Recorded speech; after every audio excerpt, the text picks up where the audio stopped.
Hello dear students. Online classes की श्रृंखला में हम लैंथेनाइड तत्वों का रसायन यानी केमिस्ट्री ऑफ लैंथेनाइड्स एलिमेंट्स पढ़ रहे हैं। पिछली क्लासेस में हमने लैंथेनाइड्स के electronic configuration, ionic ready and lanthanide contraction और इनकी ऑक्सीकरण अवस्थाओं के बारे में पढ़ा। आज हम लैंथेनाइड यौगिकों के चुंबकीय गुण पढ़ेंगे।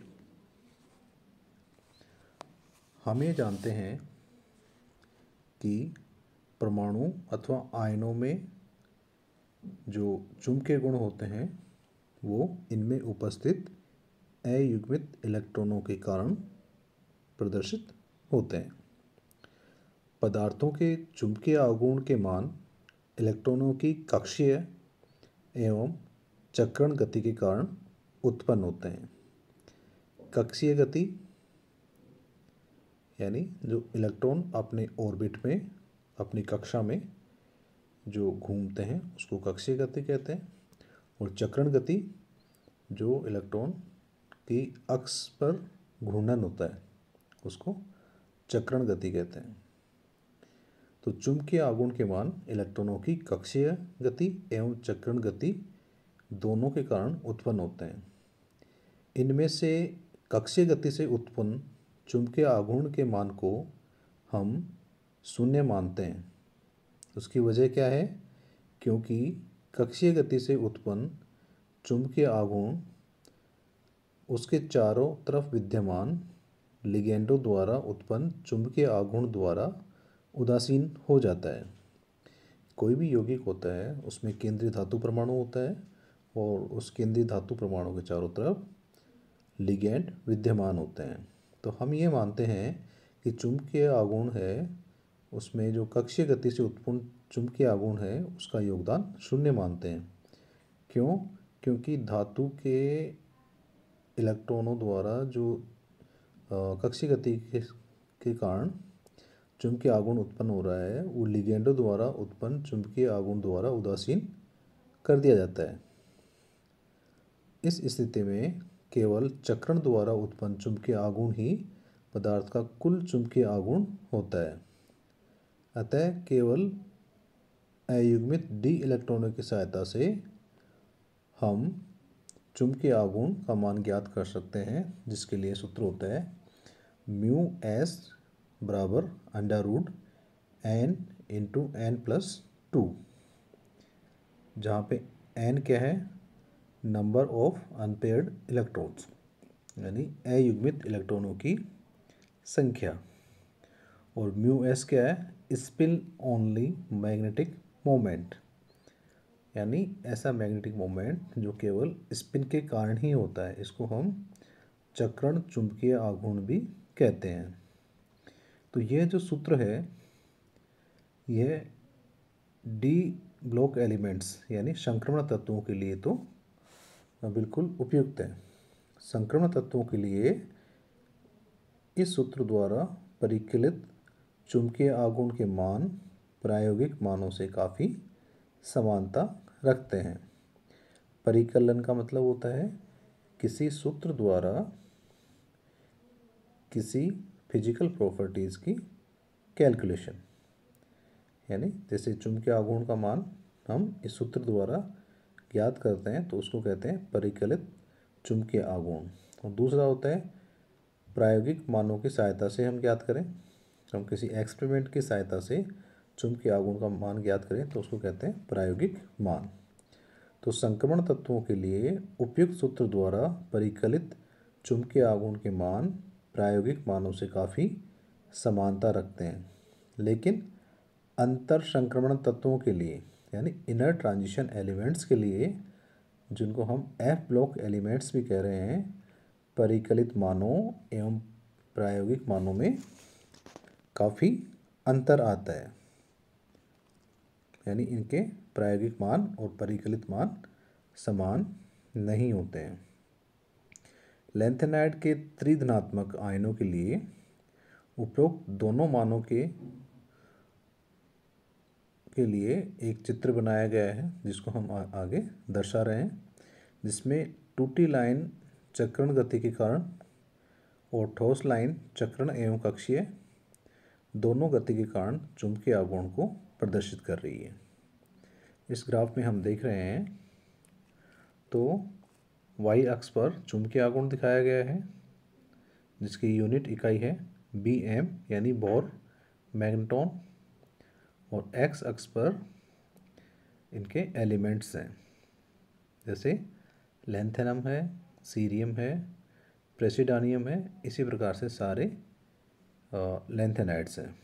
तो इस चित्र में जो डॉटेड लाइन है, ये डॉटेड लाइन केवल चक्रण गति के कारण जो चुंबकीय आघूर्ण के मान है उनको दर्शाती है, और ये जो सॉलिड लाइन है, ठोस लाइन है, वो चक्रण गति तथा कक्षीय गति दोनों के मान को दर्शा रही है। अब इसमें हम देखें कि चक्रण गति, केवल चक्रण गति है, उसका चुंबकीय आघूर्ण अयुग्मित इलेक्ट्रॉनों की संख्या के समानुपाती होता है। और हमने लैंथेनाइड के इलेक्ट्रॉनिक विन्यास में पढ़ा है कि गैडोलिनियम 3+ आयन में सबसे ज़्यादा अयुग्मित इलेक्ट्रॉन होते हैं जिनकी संख्या 7 होती है। तो चूंकि गैडोलिनियम 3+ आयन में सबसे अधिक 7 अयुग्मित इलेक्ट्रॉन होते हैं, तो इसी के लिए केवल चक्रण के द्वारा जो चुंबकीय आघूर्ण उत्पन्न होता है उसकी मात्रा सबसे ज़्यादा होगी, और ये इस ग्राफ से पता भी चल रहा है जो डॉटेड लाइन से दर्शाया गया है। लेकिन जो ठोस लाइन द्वारा ग्राफ दर्शाया गया है चुंबकीय आघूर्ण के लिए, जो चक्रण तथा कक्षीय दोनों गतियों को प्रदर्शित करता है, उसमें गैडोलिनियम 3+ आयन के लिए सर्वोच्च चुंबकीय आघूर्ण का मान नहीं है। सर्वोच्च चुंबकीय आघूर्ण का मान डायस्प्रोमियम और होलियम 3+ के लिए आता है। तो इस प्रकार इस आरेख को देखकर निम्न बिंदु स्पष्ट होते हैं कि सर्वाधिक अयुग्मित इलेक्ट्रॉन वाले आयन गैडोलिनियम 3+, जिसमें 7 अयुग्मित इलेक्ट्रॉन होते हैं और उसका इलेक्ट्रॉनिक विन्यास भी F7 होता है, के लिए चुंबकीय आघूर्ण का मान अपेक्षा के अनुरूप उच्चतम नहीं है। सबसे उच्चतम किसका होना चाहिए था? गैडोलिनियम 3+ का, क्योंकि इसमें सबसे ज़्यादा 7 अयुग्मित इलेक्ट्रॉन नहीं है, 7 अयुग्मित इलेक्ट्रॉन हैं, लेकिन ऐसा नहीं हो रहा। दूसरा जो बिंदु है वो ये है कि 5 अयुग्मित इलेक्ट्रॉन वाले F9 इलेक्ट्रॉनिक विन्यास वाले डायस्प्रोमियम 3+ और 4 अयुग्मित इलेक्ट्रॉन वाले F10 जिसका इलेक्ट्रॉनिक विन्यास है होलियम 3+ के लिए चुंबकीय आघूर्ण के मान उच्चतम है, जैसा कि ग्राफ से भी हमें पता चल रहा है। और तीसरा बिंदु है कि 5 अयुग्मित इलेक्ट्रॉनिक विन्यास वाले, जिसमें इसका इलेक्ट्रॉनिक विन्यास F5 है, समेरियम 2+ आयन के लिए चुंबकीय आघूर्ण का मान न्यूनतम होता है, जबकि इसके पास इलेक्ट्रॉनों की संख्या भी कितनी है? 5, जो कि अयुग्मित हैं। और चौथा जो पॉइंट है वो यह है कि ये जो आरेख बन रहा है, ठोस आरेख चुंबकीय आघूर्ण के लिए, जो कक्षीय और चक्रण गति दोनों के लिए है, उसमें 2 नोड हैं, अर्थात इस आरेख की आकृति द्विनोडीय है। तो इन उपरोक्त बिंदुओं से स्पष्ट है कि लैंथेनाइडों के लिए हम इलेक्ट्रॉनों की कक्षीय गति को उपेक्षित नहीं कर सकते, क्योंकि इस गति के कारण उत्पन्न चुंबकीय आघूर्ण का भी योगदान कुल चुंबकीय आघूर्ण में होता है। क्योंकि लैंथेनाइडों में 4f कक्षक, जिनमें अयुग्मित इलेक्ट्रॉन उपस्थित होते हैं, परिधि या बाहरी खोज से काफ़ी गहराई में स्थित होते हैं, और 5d, 6s, 6p कक्षकों द्वारा ढके रहते हैं, जिससे 4s कक्षकों में उपस्थित इलेक्ट्रॉनों की कक्षीय गति के कारण उत्पन्न चुंबकीय आघूर्ण लिगेंडों के इलेक्ट्रॉनिक प्रभाव द्वारा उत्पन्न चुंबकीय आघूर्ण द्वारा उदासीन नहीं हो पाता है। यानी जैसा हम संक्रमण तत्वों में देखते हैं कि उनमें जो इलेक्ट्रॉन है डी कक्षक n-1 डी कक्षक होते हैं, लेकिन लैंथेनाइड तत्वों में जो इलेक्ट्रॉन भरे जा रहे हैं वो n-2 f कक्षकों में भरे जा रहे हैं। यानी इनमें जो अयुग्मित इलेक्ट्रॉन है वो n-2 यानी भीतर से भी भीतर के कक्षकों में है। तो इस वजह से इन काफ़ी गहराई में स्थित f कक्षकों में जो इलेक्ट्रॉन होते हैं उनकी कक्षीय गति के कारण जो चुंबकीय आघूर्ण उत्पन्न होता है वो लिगेंडों द्वारा उत्पन्न चुंबकीय आघूर्ण द्वारा उदासीन नहीं होता है। इस वजह से कुल चुंबकीय आघूर्ण में इन इलेक्ट्रॉनों के कक्षीय गति के कारण उत्पन्न चुंबकीय आघूर्ण का भी योगदान होता है।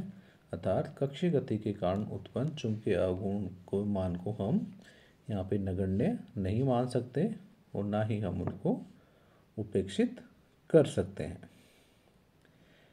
ऐसी स्थिति में हम एक दूसरे सूत्र का उपयोग करते हैं जिसकी सहायता से लैंथेनाइड्स के लिए चुंबकीय आघूर्ण का मान ज्ञात किया जाता है। और ये सूत्र है mu S plus L under root 4s into S plus 1 plus L into L plus 1। इसको हम समीकरण नंबर 2 का नाम दे देते हैं। यहाँ पे s क्या है? परिणामी चक्रण क्वांटम संख्या, ये बराबर होती है ms into N is equal to n/2। और n क्या है यहाँ पे? अयुग्मित इलेक्ट्रॉनों की संख्या। और l क्या है? परिणामी कक्षीय संवेग क्वांटम संख्या, जिसकी वैल्यू होती है समेशन l। l क्या है यहाँ पे? एजीमुथल क्वांटम नंबर या द्विंशीय क्वांटम संख्या। तो इस सूत्र के द्वारा हम टोटल चुंबकीय आघूर्ण ज्ञात कर सकते हैं, जिसमें स्पिन का भी योगदान होता है और ऑर्बिटल मूवमेंट का भी योगदान होता है। रूजल्स और साउंडर्स के अनुसार ये जो s व l युग्मित होकर एक नई क्वांटम संख्या देते हैं, जिसे j द्वारा प्रदर्शित किया जाता है। और इस j का मान क्या होता है? j बराबर l-s यदि कोश अर्धपूरित से कम हो। j का मान होता है l-s यदि कोश अर्धपूरित से कम हो, और j का मान होगा l+s यदि कोश अर्धपूरित या उससे अधिक हो। तो उपरोक्त तीनों क्वांटम संख्याओं के आधार पर समीकरण 3 द्वारा चुंबकीय आघूर्ण का मान दिया जाता है। म्यू बराबर 3/2 plus s into S plus 1 minus l into L plus 1 divided by 2j into j plus 1 whole into under root j into j plus 1। इसको हम समीकरण 3 कहते हैं। लैंथेनाइडों के चुंबकीय आघूर्ण के प्रेक्षित एवं परिकलित मानों का तुलनात्मक अध्ययन करें तो हम देखते हैं कि दो अपवाद समैरियम 3+ और यूरोपियम 3+ के अतिरिक्त से समस्त तत्वों के लिए परीक्षित व परिकलित मानों में काफ़ी समानता है इस समीकरण 3 की सहायता से। तो अपवादों में यूरोपियम 3+ के मान प्रायोगिक मानों के बिल्कुल मेल नहीं खाते, जबकि समैरियम 3+ के मान प्रायोगिक मानों से अधिक मेल नहीं खाते हैं। इसका कारण यह है कि यूरोपियम 3+ के चक्रण कक्षक युग्मन स्थिरांक स्पिन ऑर्बिट कपलिंग कांस्टेंट का मान 300 सेंटीमीटर इनवर्स है। इस कम मान के कारण आयन की निम्नतम और उच्च ऊर्जा अवस्था में ऊर्जा का अंतर कम रह जाता है। अतः ऊष्मीय गति की ऊर्जा का मान इतना हो जाता है कि कुछ इलेक्ट्रॉन निम्नतम से उच्च ऊर्जा अवस्था में जा सकते हैं। इस कारण से आयन के चुंबकीय गुण केवल निम्नतम ऊर्जा विन्यास से ज्ञात करना उचित नहीं है। यदि इसके चुंबकीय आघूर्ण को कम ताप पर ज्ञात किया जाए अर्थात इलेक्ट्रॉनों को उच्च ऊर्जा अवस्था में न जाने दिया जाए तो ये मान अपेक्षानुसार शून्य के करीब ही आते हैं। और चक्रण में कक्षीय गति के कारण जो असामान्य आकृति आती है उसका कारण है हुंड का तीसरा नियम। यानी जब F स्तर आधे से भरे से कम होता है तो चक्रण व कक्षीय आघूर्ण एक दूसरे का विरोध करते हैं। अतः J बराबर L माइनस एस। और जब F स्तर आधे से अधिक भरा हुआ होता है तो ये एक दूसरे का सहयोग करते हैं, तब J बराबर L प्लस एस होता है।